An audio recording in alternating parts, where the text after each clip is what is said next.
আসসালামু আলাইকুম এভরিওয়ান, কেমন আছেন সবাই? আ অনেক ভাবছিলাম যে একটা ভিডিও করব। মহরম মাস শুরু হয়েছে কিন্তু আমার হাউস হেল্প এখনো আসেনি।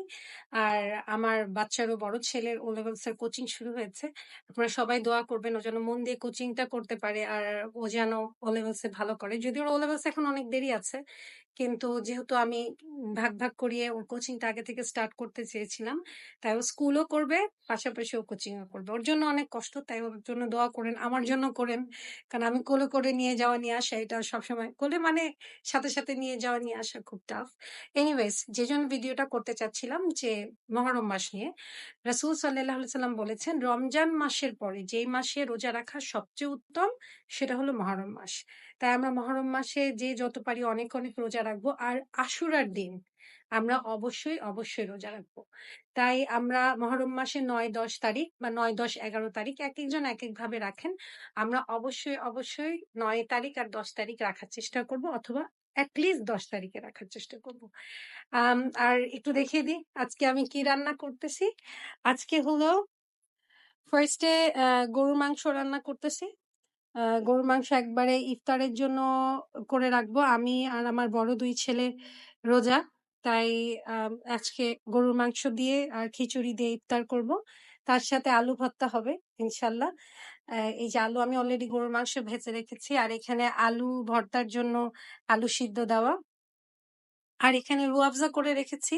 রুয়াবজার মধ্যে আমি লেবু একটু দিব, হয়তো একটু চিয়া, একটু এও দিব, ভুসি দিব। তবে বাচ্চারা খাবে আমি জানি না দিব কিনা। কালকে অনেক মজা করে ওরা একটা খেয়েছিল। কালকে সায়েফ আমার বড় ছেলে, আমার ছোট রোজা ছিল, মেজো ছেলে ছিল না। আজকে আমার আলহামদুলিল্লাহ বড় ২ ছেলে আছে। গতকালকে বড় ছেলে ২ ছেলে ছিল আলহামদুলিল্লাহ। আপনারা ওর জন্য দোয়া করবেন। এটা অ্যাকচুয়ালি কাটা মসলার রান্না। এটা এভাবে করে কষিয়ে আমি অনেকক্ষণ মাখিয়ে রেখেছিলাম। এবার কষিয়ে তারপর এর মধ্যে আলু দিয়ে আমি প্রেসারে দিয়ে দিব। আমি সবসময় গরুর মাংস প্রেসারে রান্না করি। আমার ভালো লাগে। সো আই হোপ আপনারা সবাই ভালোভাবে রোজা করার চেষ্টা করবেন মহরমে। আর যারা রোজা করতে পারছেন না, হয়তো কষ্ট হচ্ছে, অবশ্যই অনেক জিকির করবেন। এই মাসটাতে জিকিরেরও রহমত অনেক বেশি। আমরা সবাই চেষ্টা করব এটলিস্ট আম নফল রোজা রাখার একটা অভ্যাস করার। আমি নিজেও আগে যে অনেক রোজা রাখতাম তা না, নফল রোজা রাখতাম তা না। বাট আমি লাস্ট কিছুদিন ধরে এই বছরটা বিশেষ করে আমি অনেক নফল রোজা রাখার চেষ্টা করছি। কারণ আমরা কেউ জানি না এটা আমাদের শেষ বছর কিনা, আমরা আর রমজান পাবো কিনা, জিলহজ মাস পাবো কিনা, মহরম পাবো কিনা, সাক্ষী রোজা রাখতে পারবো কিনা, এগুলো আমরা কিছুই জানি না। তাই আমরা সবাই চেষ্টা করবো বেশি রোজা রাখার আর বেশি আমল করার, যেন আল্লাহ আমাদের সব গুনাহ